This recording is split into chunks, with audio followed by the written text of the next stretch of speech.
Boa noite a todos.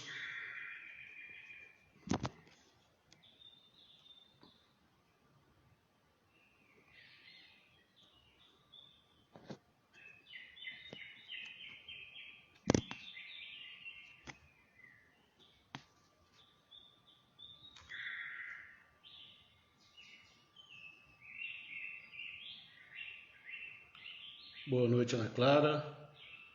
Boa noite. Pessoal, o som tá ok? Imagem, som? Alguém me dê um sinal, por favor? Boa noite, Érica. Boa noite, Flávia. Excelente noite a todos vocês nessa noite maravilhosa de domingo, 1º de novembro de 2020. Eu sou José Fernando Pinto, sou advogado, poeta e colaborador do canal Mente Quântica. Hoje, junto com o Dr. Marcelo Tassinari, vamos falar um pouco sobre as revisões dos benefícios do INSS, tema recorrente e muito popular nos dias atuais, principalmente em vista da gigante corrosão salarial dos aposentados e pensionistas da nossa Previdência. Antes de iniciarmos, eu quero agradecer à idealizadora do canal Mente Quântica, Kênia Bastos, pela capacidade, visão e competência em aglutinar tantos profissionais dispostos a doarem um pouquinho do seu conhecimento em prol dos seguidores. Muito obrigado, Kênia Bastos. Quero agradecer também meu parceiro de lives, Dr. Marcelo Tassinari, a quem tenho a honra de me dirigir agora como amigo pessoal. O Dr. Marcelo é advogado, professor de Direito Previdenciário e disponibiliza parte do seu domingo para colaborar com seu conhecimento técnico e informações fundamentais aos segurados do INSS, alunos do curso de Direito, colegas advogados e principalmente aos seguidores do canal Mente Quântica. Então, muito obrigado, Dr. Marcelo Tassinari. Quero também, em nome de todos os colaboradores do canal Mente Quântica, dar as boas-vindas ao Dr. Jean Martins, psicólogo, terapeuta cognitivo comportamental, coach esportivo e de emagrecimento. Dr. Jean Martins estreia aqui no canal Mente Quântica na próxima quinta-feira, 5 de novembro, às 11 horas da manhã. Dr. Jean Martins, desejo ao Senhor todo sucesso nessa nova empreitada. Seja muito bem-vindo ao canal Mente Quântica. Bom, antes de chamar o Dr. Marcelo, vamos ao nosso texto da semana. Ele se chama Dias Contados. Eu tenho contado os dias. Eu conto os dias, as noites e as horas vazias. Vou contando os segundos em todos os mundos em que já estive um dia. Eu conto as estações do ano, conto a chuva e os trovões. Recordo até os corações que eu já tive sintonia. Eu venho contando os dias. Conto e recordo com precisão cada segundo de emoção, das vezes que eu tive razão ou das vezes que eu nada sabia. Eu conto os erros que cometi, as batalhas que venci, derrotas que sofri. Eu conto as lágrimas que eu verti. Eu tenho contado os dias. Eu conto as estrelas no céu, conto as folhas de papel onde escrevi poesias. Conto os versos que inventei, conto as palavras que precisei para demonstrar o que eu sentia. Eu conto os livros na minha estante, invento contos delirantes, imagino histórias e fantasias. Eu tenho contado os dias. Cada minuto que passa, cada segundo perdido, cada pulsar do meu coração, cada pecado remido. Eu conto as lições que aprendi, os sonhos que eu desisti, pessoas com quem convivi. Eu conto as vezes em que eu já morri. Eu tenho contado os dias. Quando sozinho no escuro do quarto, eu conto as horas que faltam para raiar o dia. eu conto os dias do mês, as estações do ano e às vezes eu conto os planos que eu nunca alcançaria. Eu tenho contado os dias. Conto em forma de versos, conto fazendo rimas, conto como condição para não enlouquecer. Vou enumerando a vida como um livro escrito, onde eu posso contar uma história, onde eu posso abusar do meu grito. Eu tenho contado os dias. Talvez eu jamais seja compreendido, mas ainda assim sigo contando os dias que já vivi, os dias que já perdi. Conto os dias que ainda me faltam. Esqueço-me daqueles que enlouqueci. Boa noite, Dr. Marcelo Tassinari. Por favor, se junte a nós nessa noite maravilhosa de domingo.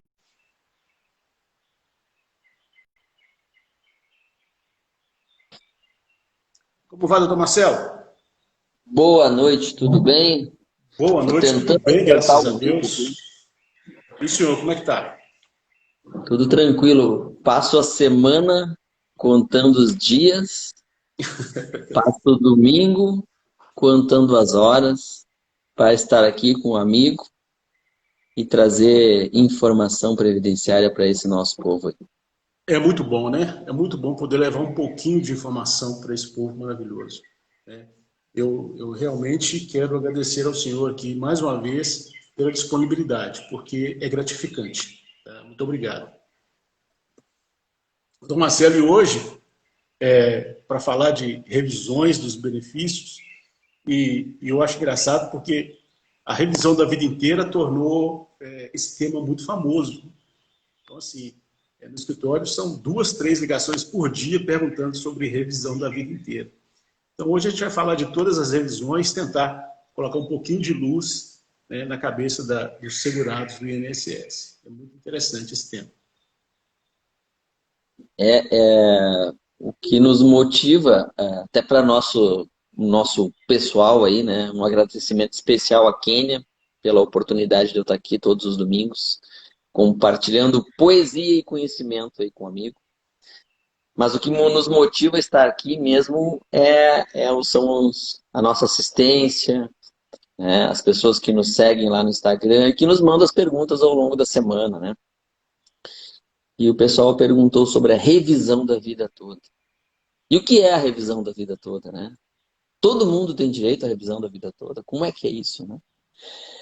A revisão da vida toda é para quem se aposentou a partir de novembro de 99 e na sua aposentadoria foi feito o cálculo a partir da média das contribuições desde julho de 94. E em que momento a revisão da vida toda pode ter trazido algum prejuízo, né? É quando as contribuições anteriores a julho de 94 são maiores, né? A pessoa, por exemplo, no final da carreira ali, de 94 para cá, contribuiu, os salários de contribuição são menores. Então a gente sempre diz o seguinte, não é qualquer pessoa que se aposentou depois de 1999 que tem o direito. Sempre é importante fazer o cálculo, né? Para ver se simular o cálculo. E hoje existem vários programas de cálculo, e para o procurador ou advogado que não sabe, existem vários escritórios que se especializarem em fazer apenas o cálculo, né? Para ter a ideia se realmente a pessoa tem direito à revisão da vida toda, né? Então, o Superior Tribunal de Justiça já afirmou a jurisprudência no sentido de que é possível sim fazer a revisão da vida toda, porque na verdade, segundo o STJ, não é uma mistura de regimes jurídicos, né? É a aplicação da regra permanente para quem já estava na Previdência, né? Então não é uma mistura de dois regimes jurídicos, né? Não é um sistema híbrido. E agora essa revisão ela teve repercussão geral reconhecida no Supremo Tribunal Federal. Os processos da revisão da vida toda estão suspensos em todo o país, tendo em vista esse acolhimento da repercussão geral pelo Supremo, né? E aí vamos aguardar o que o Supremo vai dizer. né, sobre isso, né? A princípio, essa tese eu vejo assim que eu não vejo dificuldade em o Supremo acolher essa tese. Mas, claro, é o Supremo Tribunal Federal. A gente tem que ter cautela no aguardar o julgamento por parte do Supremo.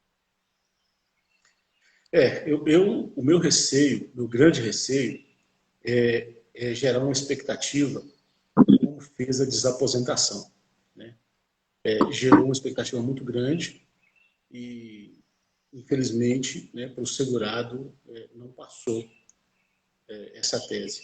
Mas, assim, o mais importante nessa questão da revisão, e o senhor já falou de pronto, é a questão do cálculo por um profissional competente. Por quê? Nós já tivemos casos da pessoa que pediu revisão e piorou o seu benefício.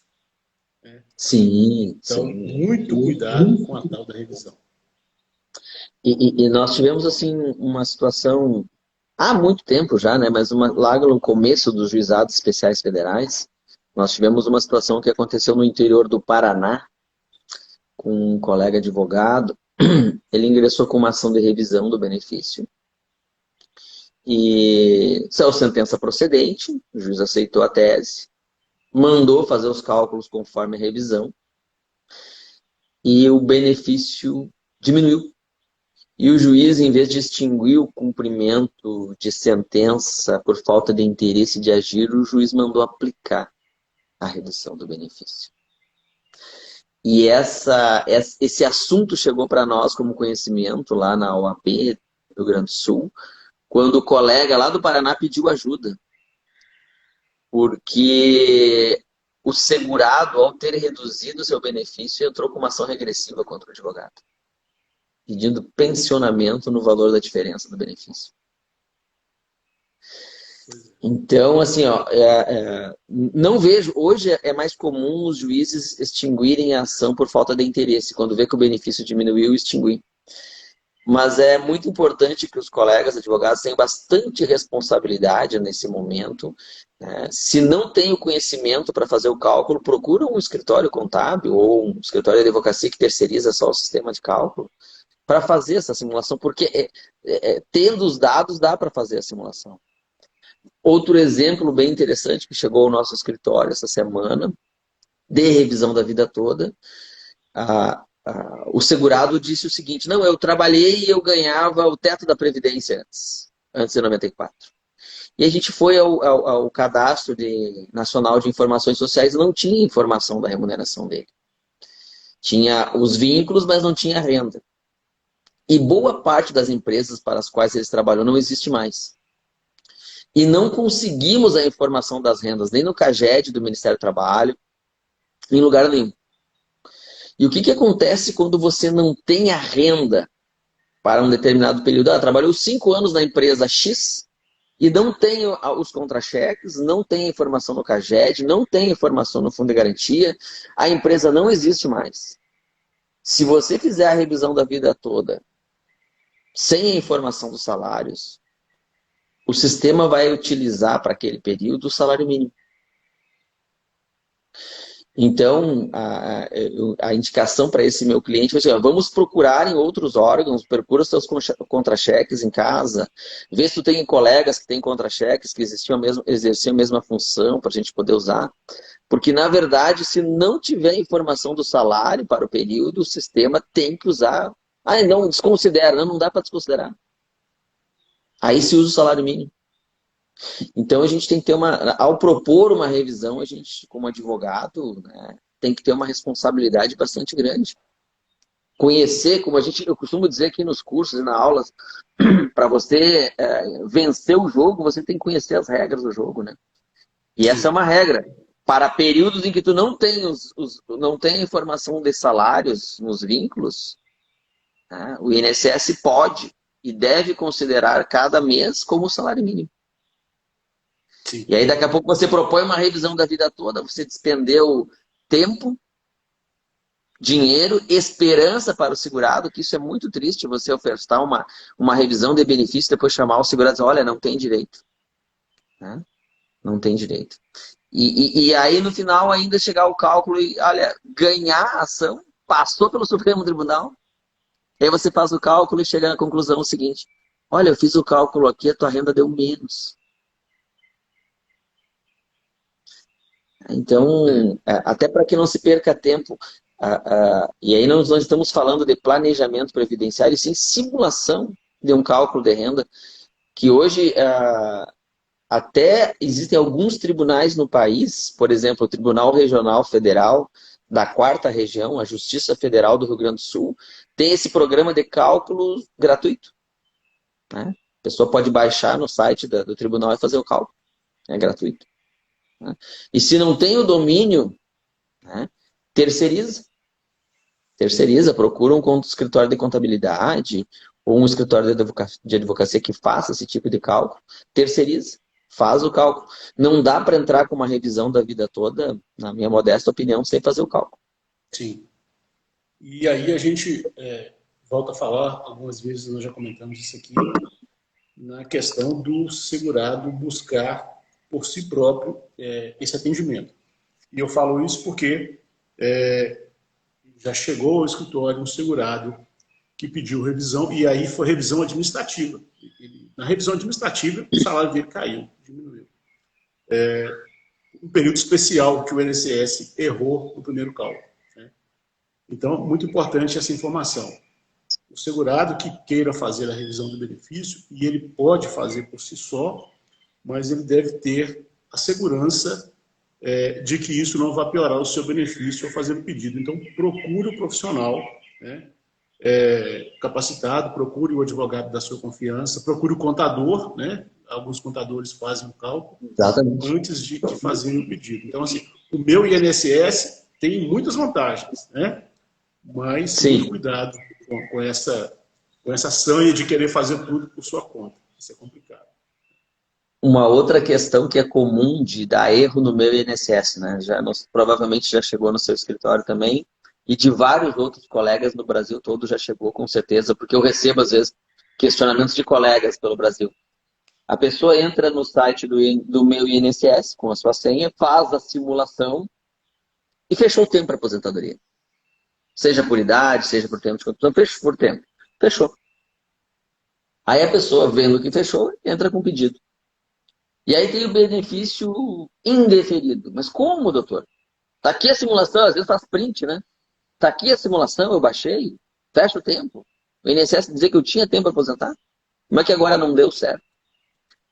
E aí tem o seguinte, o que acontece muitas vezes, e é bem comum de acontecer no meu INSS. Há um vínculo, pelo menos um, sem data fim. E aquele vínculo sem data fim, quando você faz a simulação no meu INSS, ele conta como se a pessoa estivesse trabalhando até hoje. E às vezes a pessoa trabalhou 1, 2 anos, alguns meses. Eu tenho o caso de um cliente que trabalhou, tinha um vínculo em aberto e trabalhou 17 dias apenas. Aí contou de 1990 até 2020. Pois é. Né? Então tem que cuidar, né?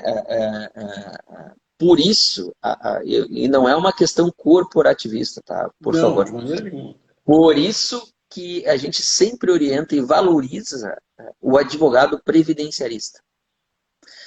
Porque todas essas lacunas do meu INSS, o advogado vai saber interpretar. O advogado vai saber interpretar, ele vai olhar, né, essa dúvida. Na hora, quando as pessoas me mandam, mas doutor, me diz como é que aconteceu isso? A primeira coisa que eu procuro quando manda manda para mim a simulação lá, eu procuro um vínculo em aberto. E aí é certo. Sempre acha. Esses erros sempre acha. Ah, tá aqui, ó. E às vezes tem mais de um vínculo em aberto. Né? Tem mais de um vínculo em aberto. Mas mas o INSS não corrige isso, como é que faz? Não, mas eu tenho minha carteira. Bom, tu tem a tua carteira para fechar e me manda a tua carteira. Aí ele me manda a carteira, aí tu fecha o vínculo, olha, não fechou o tempo. Mas como? Sim. Aquele vínculo de 17 dias, por exemplo, para o meu cliente, contou quase 30 anos. Um vínculo de apenas 17 dias. Então, aí que eu digo a importância da advocacia previdenciária, a importância da consulta, de buscar uma informação com o advogado previdenciário, né? E cada vez mais agora a questão do planejamento previdenciário, né? O planejamento de sua aposentadoria, porque não basta chegar, mesmo que já implementou os requisitos, não basta chegar e fazer o pedido. Muitas vezes, mas o INSS tem a obrigação de conceder o melhor benefício? Tem. Mas hoje em dia, como está autorizado a fazer o descarte das contribuições, né? Esse descarte o INSS não faz de forma automática, né? É verdade. Então, muito cuidado, gente. Doutor Marcelo, uma das coisas interessantes nesse assunto, na revisão, são os nomes que as revisões, os nomes que são batizados as revisões do INSS. Mas antes de falar nessas revisões, eu vou perguntar para o senhor aqui o seguinte: o senhor já falou um pouquinho da revisão da vida toda, mas a primeira coisa, todos os segurados têm direito de pedir revisão no seu benefício? Todos os segurados? Ou só aqueles que aposentaram até tal data? Não, na verdade, assim,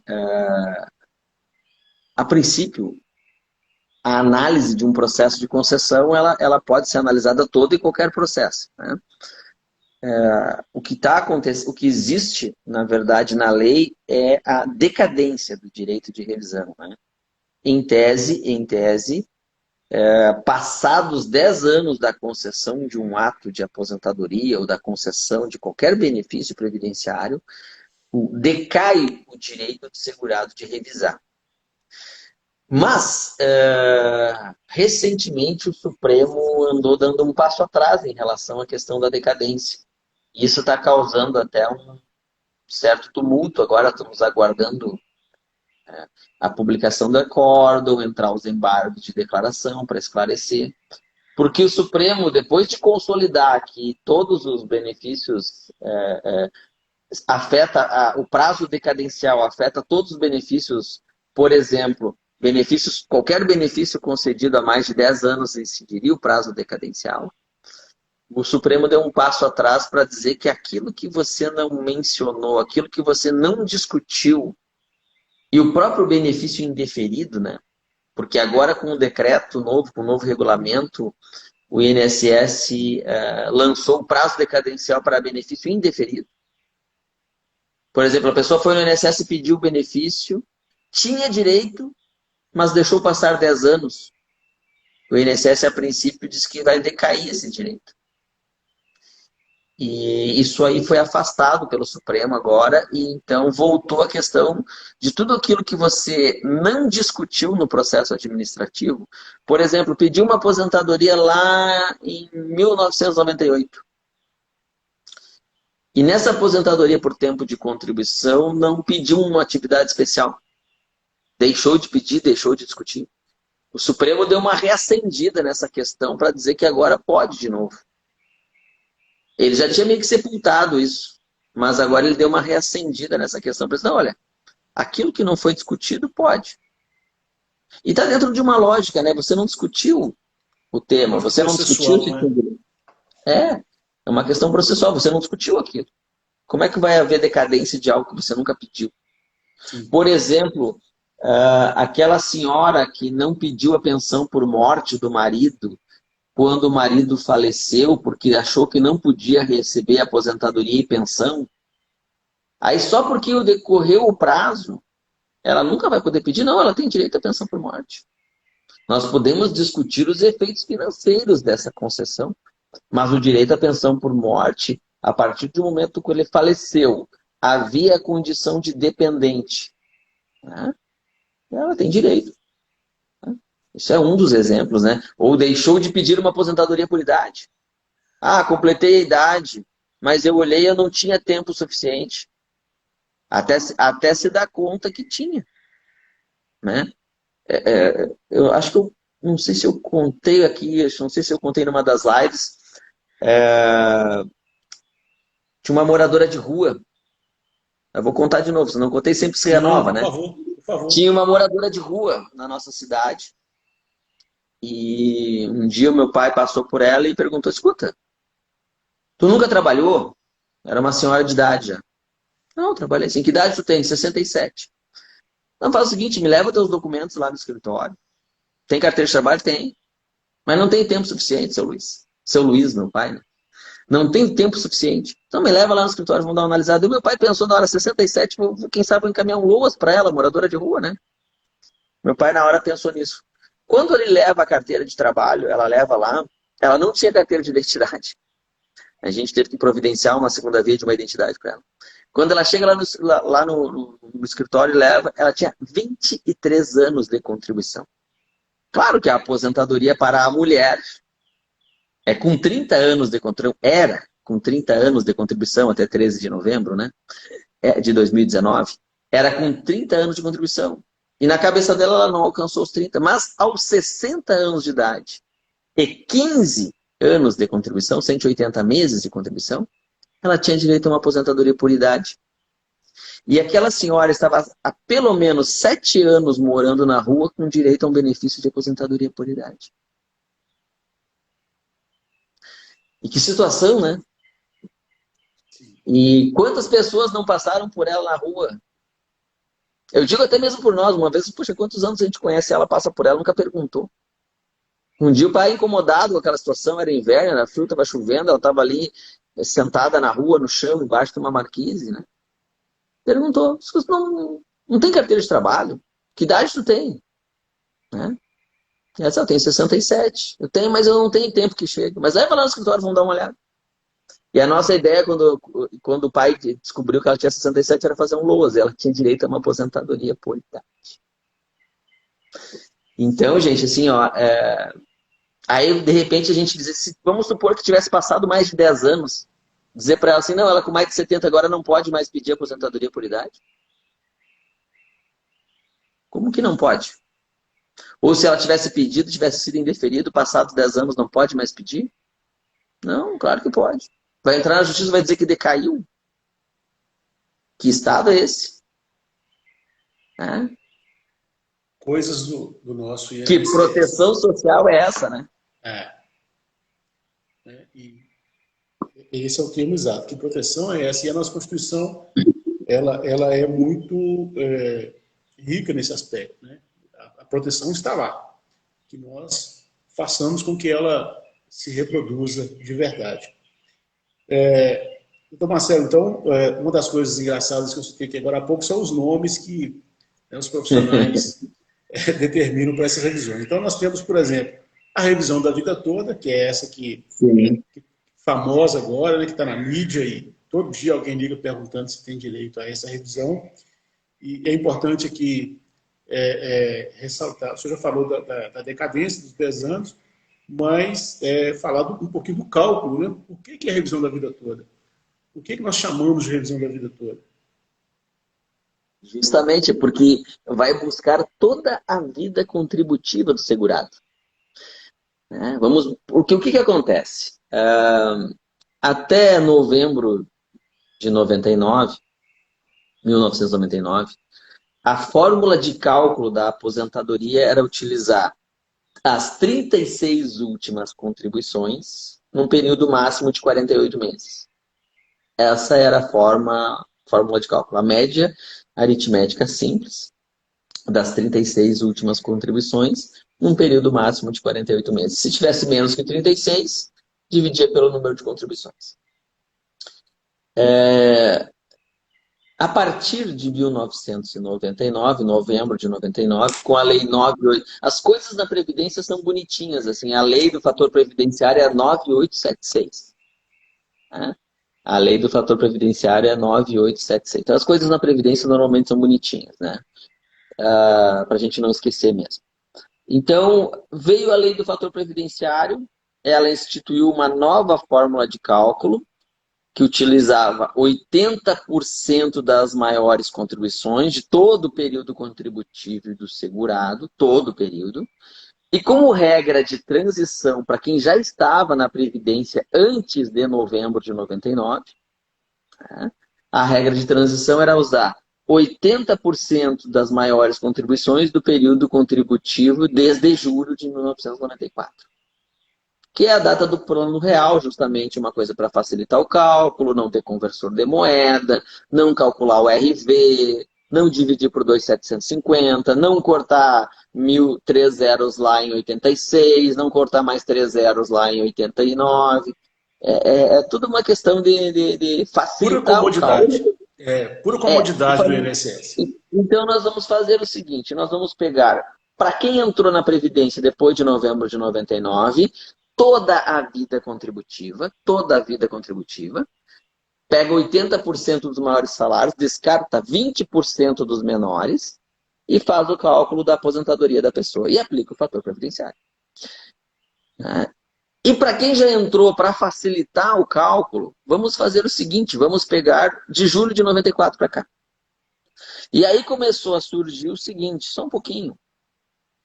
Se pegar de julho de 94 para cá, pega só os meus menores salários. Eu era gerente de banco, eu me desempreguei, tive que abrir uma empresa, pagar o salário mínimo. Né? Eu era chefe de produção no ramo do calçado. A década de 90 para o ano 2000 foi a queda forte do ramo do calçado aqui no Sul. Né?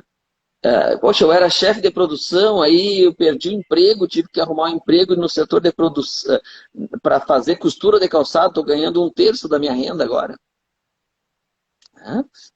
E agora, as piores contribuições da minha vida que eu vou entrar no cálculo. E aí um colega, né, pensou o seguinte, colega advogado, olha, existe uma regra permanente, que para quem entrou depois de novembro de 99, utiliza toda a vida da pessoa. Quem entrou depois de novembro de 99, não tem dúvida, utiliza toda a vida da pessoa. Né? E uma regra de transição para quem entrou antes. Por que eu não poderia aplicar essa regra permanente, se ela favorece a pessoa, por que eu não vou aplicar para quem já estava? E isso se chamou a revisão da vida toda. Porque para quem entrou depois de novembro de 99 na Previdência, já usa toda a vida contributiva. Quem entrou depois de novembro de 99. E para quem entrou antes era de 94 para cá. Não, mas eu quero usar a minha vida toda porque eu tenho os maiores salários lá no começo. Ou lá no meio. Né? Eu tenho 20 anos de altos salários, agora que a minha renda caiu, eu vou usar isso para me aposentar. Então, na verdade, por que a gente estima que essa tese venha a ser... Ela já foi vencedora no Superior Tribunal de Justiça, o STJ, que uniformiza a interpretação da lei no Brasil. O STJ já uniformizou nesse sentido. É possível, sim, aplicar a regra, porque é uma aplicação de regra permanente, que é uma regra mais favorável. Não está criando norma, não está criando nada, está na norma. Só aplica justamente porque lhe favorece. Né? E agora está no Supremo para análise. Como eu disse lá no começo, como é a utilização de uma regra que já existe e se aplica para quem entrou depois, então, que é a chamada regra permanente, né? Então, aplicar a regra permanente em detrimento da regra de transição, porque a regra de transição me prejudicou. Né? Então, um colega, em determinado momento, lá atrás, teve a visão de enxergar que, só um pouquinho, a regra de transição me prejudica, porque é uma regra de transição. É para quem entrou na Previdência antes. Em determinado momento, um dia, essa regra vai terminar. Não vai ter ninguém que entrou antes de novembro de 99 e não se aposentou. Então, ela é uma regra de transição. Na verdade, é uma regra, o nome certo seria não de transição, é uma regra transitória, né? Esse seria não uma regra de transição, é uma regra transitória. É uma regra transitória. Né? E a regra permanente me favorece. Então, eu quero usar toda a minha vida. Por que só de quem entrou depois de 1999 pode usar a vida toda para se aposentar? Eu quero usar a vida toda, a minha vida toda para se aposentar. Por isso que se diz a revisão da vida toda. E isso tocou no ponto mais importante desse tema. Ela é com certeza benéfica para quem tinha excelentes salários, né, até 94, e por isso cuidado com o cálculo, né, porque para quem melhorou no decorrer da carreira o seu nível salarial, ela pode não ser tão benéfica. Né. Então, muito cuidado Já antes de fiz, fazer o pedido. já fiz vários cálculos e mostrei para o segurado, chamei ele, fiz a consulta, peguei os dados, chamei, olha, não tem direito. Mostrei, apresentei o cálculo. Se explico. Já vi também desses vários, um ou dois que resolveu arriscar e procurou outro escritório e fez no escuro. Mas assim, É, faço o cálculo. Eu simulo. é, Se a renda dá menos, eu mostro e eu não ajuizo. Já teve um desses. Não, mas eu quero fazer igual porque eu acho que eu tenho direitos. Vale. Eu assino um documento. Não, eu não vou fazer. Porque se o juiz me pedir o cálculo da execução depois, não fecha. e isso é lamentável e vai de encontro com o que a gente tem procurado fazer aqui aos domingos, porque eu já passei por essa situação e quando você dá essa notícia para o segurado, olha, você não se beneficiará, você não tem direito. Ah, mas eu vi um vídeo lá no YouTube que está falando que todo mundo tem direito. Então eu também quero, mas eu quero. Então, assim, é lamentável esse tipo de situação, né? A gente tenta fazer o melhor para o segurado e o papel do advogado previdenciário é esse, buscar o melhor para o seu segurado e às vezes a gente tem que ouvir determinadas situações, essa postura. Contar para vocês, chegou para o nosso escritório também dois processos de fraude com a mesma técnica. A mesma técnica. Então, até para alertar os segurados, tá? Um escritório de advocacia procurou uma pessoa. Olha, o senhor tem 19 mil reais aqui numa revisão para receber.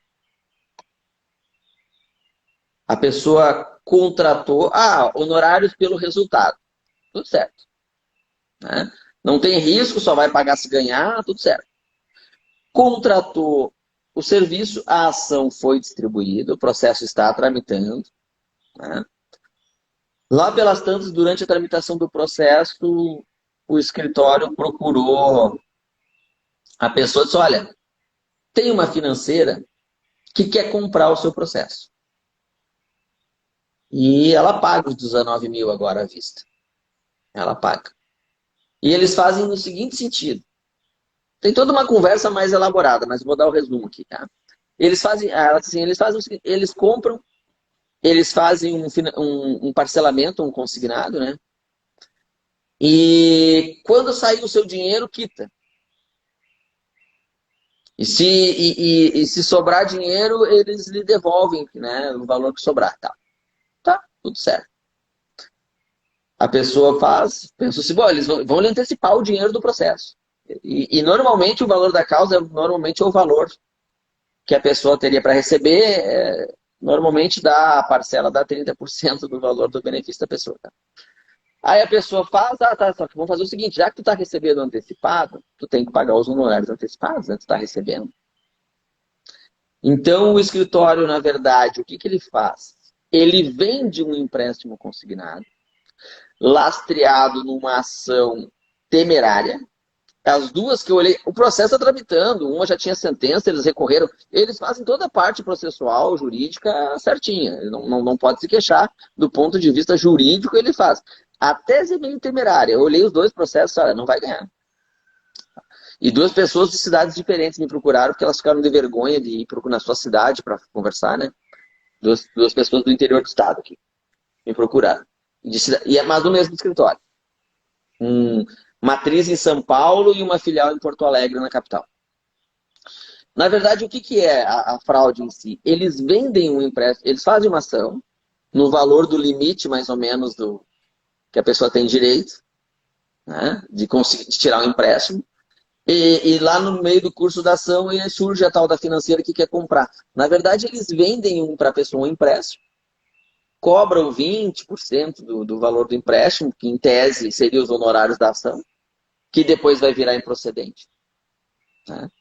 Eles fazem todos os recursos. Se está no rito ordinário, tem que agravar, eles fazem o agravo, tá tudo certo. Do ponto de vista jurídico, a pessoa não pode reclamar, mas eu digo assim, ó, eu olhando a tese como especialista em previdência, digo o seguinte, é temerária. E eles arrumaram uma forma, eu não vou dizer legal, né, mas uma forma de vender o empréstimo consignado para a pessoa com uma aparência de legalidade, licitude e moralidade. Na verdade, para mim, é imoral, antiético e tudo mais. Então, duas pessoas aqui de duas cidades diferentes do interior, eu fico imaginando quantas não se submeteram, chegaram ao meu escritório fica numa cidade do interior, numa cidade de 30 mil habitantes, né? Então, duas pessoas chegaram a mim através do Instagram, né? E do Facebook para tirar dúvidas, marcaram consulta, não quiseram falar por telefone, foram lá no escritório pela vergonha que a pessoa fica, porque a pessoa só se dá conta que caiu na fraude depois, né? Então, assim, ó, sempre que tiver uma proposta, assim, escritório, que lhe procura sem você nunca ter procurado, né? Dá uma questionadinha, procura um advogado da sua confiança, faz a simulação, faz um cálculo, pergunta da tese, pesquisa, né? Por exemplo, daqui a pouco pode alguém lhe vender a revisão da vida toda sem você ter direito. E aí, se no meio do processo ele oferecer, não, tem uma empresa que quer lhe comprar, mas só como me comprar o quê se eu não ganhei ainda? No fim das contas, a pessoa assina um empréstimo consignado, elas me perguntaram o que eu tenho que fazer com isso. Recebeu o dinheiro, recebi menos 20%. Os 20% dá para discutir, mas no mais, se tu recebeu o dinheiro na tua conta, tu tem que pagar um consignado, a não ser que tu devolva tudo. Para desfazer um consignado, tu tem que devolver o dinheiro que tu recebeu. O que tu fez foi um empréstimo. E a financeira não tem compromisso nenhum com o resultado do empréstimo. Não, mas tem um documento lá que eu assinei que se eles receberem, eles fazem até a cessão de crédito, o processo de um crédito que não existe, cessão de crédito futuro. A fraude é bem montada. O pessoal tem tempo, tá? Infelizmente. E as pessoas compram essa ideia, né? Porque é a velha história de querer enxergar isso, de se deixar levar pela lábia. Então, assim, isso é triste, é lamentável. A era dos direitos, né? O pessoal sempre acha que está ganhando menos que deveria ganhar. E essa semana coloquei num grupo aqui de advogados previdenciários uma pessoa, ele deixou de pagar uns 5, 6 anos agora e ele quer agora efetuar todas as contribuições para revisar a aposentadoria dele. Tá, ele era empregado? Não, ele era dono da empresa. Não, era uma senhora que trabalhava para os filhos. Dá para a gente regularizar isso agora? Eu disse, olha, é complicado, né? Ela vai ver que a mãe era empregada dos filhos há 6 anos, eles não pagavam a previdência para ter uma aposentadoria por invalidez. Pode acontecer. Mas eu perguntei assim, tá, e eles tinham empresa? Tem empresa. E eles tinham empregados, tá, mas a previdência dos empregados eles pagavam, da mãe deles não. E isso tudo passa por um juízo de valoração depois, só um pouquinho. Que história é essa? Que agora eles vêm aqui regularizar a contribuição previdenciária de 6 anos para trás para mostrar que a mãe já estava pagando a previdência. É bem complicado. Pode até ser uma situação faticamente verdadeira, mas para provar perante a Previdência, para fins de benefício previdenciário, emprego de mãe para filho, de pai para filho, durante anos... Suspeito. É suspeito, né? É suspeito. E aí apareceu no grupo ali que várias pessoas já tentaram fazer situações semelhantes e não conseguiram ver reconhecido. E às vezes faticamente verdadeiro. E aí é engraçado que a gente não se... eu vou me colocar junto nesse pacote. Eu tenho umas contribuições lá de 2002 que eu não fiz ainda, tá? Eu tenho que fazer. A gente esquece, né, disso. E aí a gente só vai lembrar na hora que mais precisa. Esquece da Previdência. Eu disse no grupo, o pessoal ficou meio chateado. Olha, Previdência é seguro. É um seguro social, ele permite que você fique até 3 anos sem pagar esse seguro para ter um benefício. Mas é seguro. Se a pessoa não paga o seguro há mais de 3 anos, ela está sujeita à assistência social. Assistência social. E aí eu gosto muito de fazer essa analogia seguinte. Bate o teu carro e vai ali no Bradesco e tenta fazer um seguro do carro batido, ver se você consegue.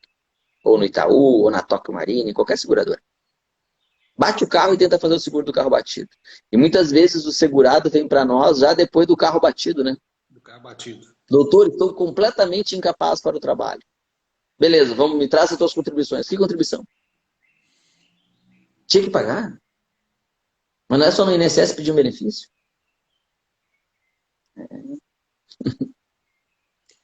Isso é terrível. E hoje, em voga a palavra planejamento previdenciário, né? Principalmente depois da reforma, depois da emenda constitucional 103, esse planejamento previdenciário ele é fundamental, né, para quem tem interesse de se aposentar no futuro e nós temos aí bons profissionais que podem colaborar com esse planejamento. E é uma coisa interessante, uma hora nós temos que falar sobre pensão por morte. Dá para planejar pensão por morte? Planejamento previdenciário de pensão por morte. Não é planejar a morte, eu brinco, planejar a morte é fácil, né? Isso já existe muito, né? Muito antes da Previdência Social. Isso existe desde que o homem é homem, né? Está na Terra. Planejar a morte é fácil. Eu falo em planejamento da pensão por morte. Como é que depois que ele faleceu, você vai planejar a pensão por morte? Tem como? E essa vai ser uma live nossa. Qualquer hora dessas vão falar sobre pensão por morte. Eu vou falar do planejamento previdenciário da pensão por morte.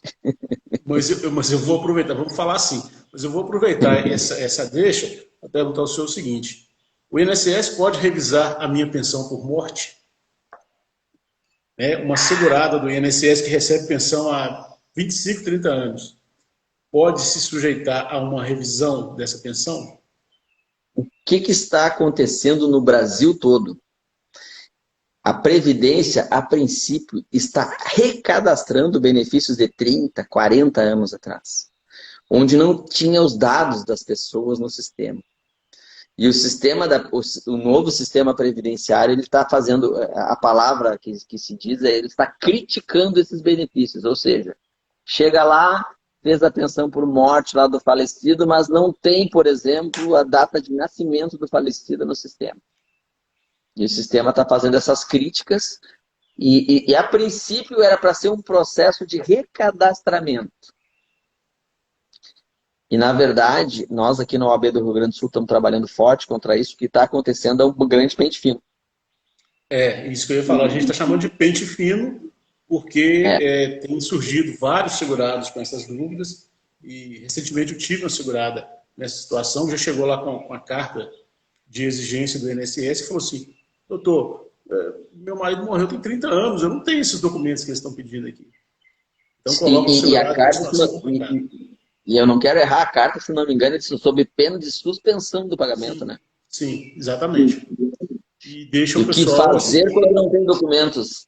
Por isso que ela tem que procurar um advogado. Porque Não, e tem uma situação mais drástica ainda, né? Aqui no Rio Grande do Sul, em algumas cidades. A pessoa tem que comparecer na agência e entregar os documentos e a agência está fechada. Sim. Como é que você vai entregar documentos numa agência fechada? Como é que o INSS vai notificar a pessoa, entregar sob pena de cancelamento, suspensão do pagamento, se a agência está fechada? Na verdade, eu penso assim, ó, a decadência, e aí vamos voltar lá na decadência ali, a decadência também não se opera só em desfavor do segurado, mas também em desfavor da Previdência. Ela teve 30 anos para solicitar esses documentos. Agora ela vai solicitar? Agora ela acha que tem uma fraude? Agora ela acha que houve uma fé lá em 1990? Chegou para nós uma questão de um benefício concedido antes da Lei 8.213, antes da Constituição de 88, na época da Lopes ainda. Da antiga CLPS de 84. O benefício foi concedido em fevereiro de 1985 e ele quer toda a documentação. Tá, mas e cadê o processo administrativo previdenciário? Ah, não foi localizado na agência. Sim, mas isso não é mais responsabilidade do segurado. Claro que ele vai pagar por isso. Ele vai contribuir e vai fornecer os documentos que ele tiver. Também acho que a pessoa não precisa... Não vou levar nada. Não, leva o que tu tens. Né? Leva o que tu tens. Agora, se chegar ao ponto de suspender, para mim tem várias alegações. É a questão da decadência. E dependendo da situação, para mim, cabe pedido de dano moral. Há uma certa restrição dos juizados, né, em deferir pedidos de dano moral, mas esse benefício concedido em 1985, ele exigia documentação contemporânea. Aí vem mais isso, né? Às vezes a exigência de documentação contemporânea. Sim. Gente, na época do digital agora, a maioria das pessoas está botando o documento fora. Tá? Eu tenho clientes que me contaram que depois de concedida a aposentadoria, teve reconhecido 15 anos de tempo rural, queimou os talões de produtor. Aí daqui a 30 anos alguém vai pedir para esse meu cliente apresentar os talões de produtor lá que ele usou. Ele não Sim, tem, foge, ele já queimou. foge completamente a regra de bom senso. Mas é isso, a gente tem orientado o seguinte, cumpra, né, com o que você tem, estão chamando de exigência, então cumpra, Exatamente. vá lá, mostra os documentos que você tem e, no eventual suspensão do direito, vamos para a briga judicial. Aí nós vamos partir para a briga judicial. Mas são absurdos, né? E às vezes eu falo dessas histórias de advogado previdenciarista, mas tem histórias muito mais tenebrosas lá no INSS que a gente desconhece. Não, segundo a Superintendência Regional aqui, com a qual nós tivemos um diálogo bem bom aqui no Sul, tá? Era para ser um grande processo de uma espécie de recadastramento, tá? Para justamente assim, ó, alimentar os bancos de dados, cruzar informações, e eventualmente pode até descobrir alguma fraude, tá? Mas a ideia era alimentar os bancos de dados. Tá? Só que, na verdade, está sendo um terrorismo para idosos e idosas, normalmente com mais de 60, 70, 80 anos. Né? Essa senhorinha que me procurou ali, ela já estava com 90 anos de idade, com benefício concedido em 1985. Né? Eu disse, olha, o que a senhora tem de documentos? Não, o que a gente tiver, vamos colocar lá. E o que a senhora não tiver, a gente não vai colocar. Não tem o que fazer. Não tem o que fazer. E se vier a suspensão do benefício, nós vamos ter que entrar com uma ação, pedir uma liminar para restabelecer ele, alegando a decadência também há decadência do INSS em rever os seus atos. Também existe prazo decadencial para o INSS rever os seus atos. Né? E, em segundo lugar, a lei da decadência dizer que é descabido. Esses documentos tinham que estar na guarda da Previdência. Né? Sim. Doutor Marcelo, revisão do buraco negro. O senhor quer falar um pouco do buraco negro? Nós temos o buraco negro, o buraco verde. Os nomes são divertidos, né? O que é o buraco negro, né? Buraco negro, ele é o período entre a promulgação da Constituição de 1988 e a edição da Lei 8.213, que veio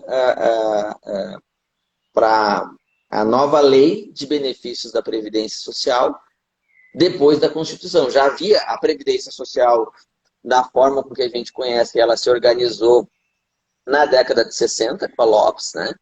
E aí, ao longo dos anos, foram tendo consolidações da legislação. Antes da Constituição foi 84, a CLPS de 1984. 88 veio a Constituição, trouxe um novo Estado social e democrático brasileiro, né? Trouxe muitos direitos, né? Constitucionalizou várias questões previdenciárias, inclusive, para quem não sabe, em 88, a fórmula de cálculo do benefício estava na Constituição. Então estava engessado, não era qualquer presidente que resolvia fazer uma medida provisória, um decreto, que podia mudar a fórmula de cálculo, estava na Constituição. Isso só saiu da Constituição com a emenda 20, levou 10 anos para tirarem de lá. Mas eu vou dizer assim, o governo da época permitiu que o Constituinte colocasse a fórmula de cálculo e logo depois se arrependeu. E os sucessivos governos levaram 10 anos para conseguir tirar a fórmula de cálculo da Constituição Federal. Então, em 91 veio a Lei 8.213 para regulamentar essa nova previdência desse novo Estado democrático brasileiro. E aí, entre 88 e 91, ficou uma época de algumas normas previdenciárias, alguns direitos não regulamentados, que é que se chamou desse aí do buraco negro, não tem nada lá, né? Eu tenho um direito que daqui a pouco o Supremo começou a dizer para algumas matérias que não era auto-aplicável, necessitava da lei, e como é que vamos aplicar? Agora veio a lei em 91 e como é que fica, né? Então, eles... Deixa eu só pegar bem certinho aqui. Né? É a revisão da legislação no período entre a Constituição e a Lei 813. Né? Se não me engano, abril de 91, que ela... Isso. De E aí, quem outubro é de que... 88, Ó, é a revisão de quem, entre 88 e 5 de abril de 91, né, não teve os seus últimos 12 salários corrigidos. Porque na época, a CLPS determinava o seguinte: você usava os 36 últimos salários para fazer a média, mas corrigia todos os salários, exceto os últimos 12. E a Constituição de 88 veio para dizer que não, que tinha que corrigir todos os salários até a data. Só que isso falava, na verdade não dizia que tinha que corrigir todos, falava que a média dos 36 últimos corrigidos monetariamente. E aí ficou essa lacuna. Né? A partir de 91 isso se regulamentou, 5 de abril de 91. E é interessante porque a Lei 8.213 ela foi publicada em 25 de julho de 1991. E ela teve uma vigência diferida para o passado. Né? Ela entrou em vigor em 25 de julho de 91, mas com vigência a partir de 5 de abril de 91. Isso para nós é bem incomum, né? Não é comum para o legislador fazer dessa forma. Normalmente é para frente, né? Entra em vigor daqui a 90 dias, daqui a 120 dias, daqui a 180 dias. Sim. Né? Na verdade, a Lei 813 ela entrou em vigor, ela foi publicada em 25 de julho de 1991, mas entrou em vigor em 5 de abril de 91. Né? Então é para isso, né? Se aplicou. E aí, quando ela entrou em vigor, todos os benefícios concedidos de 5 de abril de 91 até julho, o INSS fez a revisão automática desses benefícios.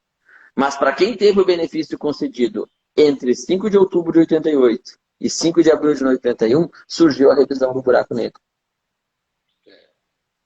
Buraco negro, né? Buraco negro. É justamente o período que não tinha uma norma que regulamentava o que dizia a Constituição Federal, né? Sim. Doutor Marcelo, nós estamos aqui há 1 minuto e meio de encerrar nosso tempo, passa muito rápido. E né, a gente ainda tem muita coisa para falar sobre revisão. Eu vou propor para o senhor que a gente volte depois falando de revisão. Sim. Ou qualquer hora a gente faz uma live intermediária aí durante a semana falando disso.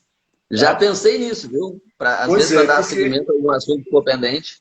Isso, exatamente. Pedimos autorização para a Quênia. Tem que pensar nisso.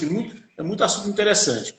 Mas, assim, como a gente está chegando no final, para a gente não perder aqui a gravação da live, eu vou encerrar aqui dando novamente boas-vindas para o doutor Jean Marques, que é o nosso novo colega, colaborador do canal, que vai estrear na quinta-feira, dia 5 de novembro, às 11 horas da manhã. Doutor Jean, seja muito bem-vindo.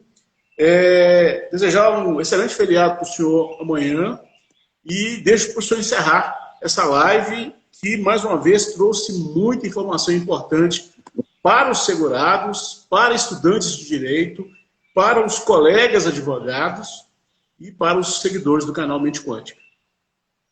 Gente, eu só tenho que agradecer a Deus por essa oportunidade, que teve um domingão maravilhoso, espero que tenha sido maravilhoso para vocês, uma semana maravilhosa, né? Agradecer a Deus pela oportunidade de estar aqui com o Dr. José Fernando todos os domingos, agradecer a Quênia pela oportunidade de estar aqui também. E assim, tenham Deus no coração, tenham amor no coração, façam as coisas com amor. Tudo que você fizer com amor, você vai colher bons frutos, tá? Faça isso, faça do seu final de domingo um final de domingo de amor para fazer uma semana maravilhosa, uma semana de amor no coração, tá? Gente, fiquem com Deus. Uma ótima semana para vocês. Obrigado, doutor Marcelo. Grande abraço, fique com Deus também. E até domingo que vem, se Deus quiser. Até.